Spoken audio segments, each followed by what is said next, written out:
I'm Amanda Pasciucco, a certified sex therapist, and today we're going to be talking about dating in open relationships. Stay until the end for our conversation e-guide just to help you communicate better with those around you.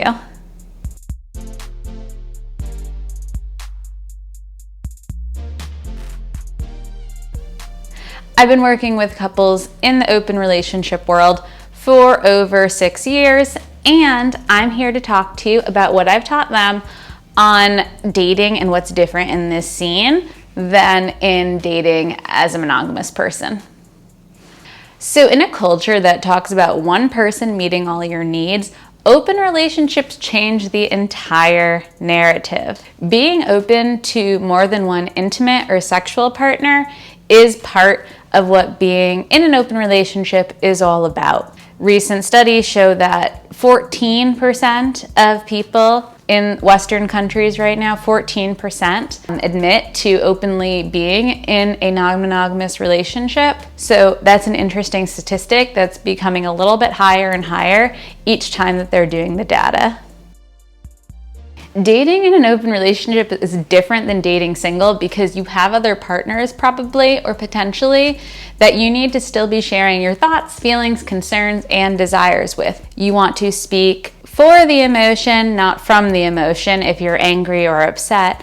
But the idea is that you have someone that you're already responsible, committed, and loyal to that you're going to be attuning with and talking about your dating. Unlike when you're solo polyamorous, or unlike when you're single and dating monogamously, you don't have anyone to really check in with other than yourself. So that is a key, huge difference. Have you thought about this? Have you ever tried open relating and thought about these concepts?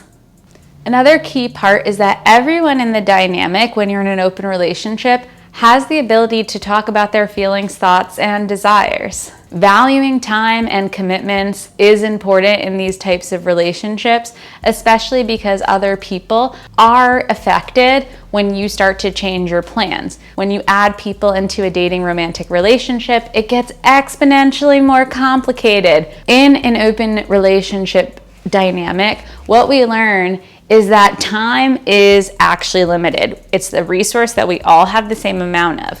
Love, though, is not limited. Our ability to love is exponentially multiplied, unlike our ability to spend time and quality time at that with those that we care about. Therefore, jealousy or envy can show up in open relationships much more quickly than it does in monogamous ones. As we all know, though, all these emotions show up in whatever dating style we're a part of. So it's important to be mindful of your own needs and get really comfortable with emotionally attuning to yourself. In dating and open relationships, communication is crucial. Things to ask: do you want a full, honest, open policy, or do you want more of like a don't ask, don't tell? Are you able to talk about your partner, your other partner in your private life with another partner, or is that crossing the boundary? Is everyone involved okay, or do they feel like each relationship is private? Not secrets, but privacy that doesn't affect the others. Also, sometimes couples who come into the open relating world come in with something called couples privilege, where they're really focused on keeping their couple together and not really focused on the people that they're adding. This is something in the community that people talk about, so you want to make sure that you're tuning to each person instead of focusing on things like hierarchy or the couple's priorities. And last but not least, what everyone thinks that non-monogamy is about, the sex. How do you talk about sex when you're dating in open relationships? Well, first you have to be really comfortable talking about sexually transmitted infections, talking about when's the last time you got tested, what were your results, do you have a copy of those online, did you get tested for herpes, HPV, what about HIV, are you on PrEP, which is something that helps with not contracting HIV. So these are all questions to ask, asking about birth control, asking about being fluid bonded versus using dental dams or condoms, asking about latex allergies, asking about if you have new partners, are you willing to get tested? Will you use protection with them? These are conversations you must have, and you must have comfortably when you're dating in the non-monogamous world. Also, what happens if someone gets an STI, a sexually transmitted infection, while you're all partnered? What are we gonna do? What if someone gets pregnant? What are we gonna do?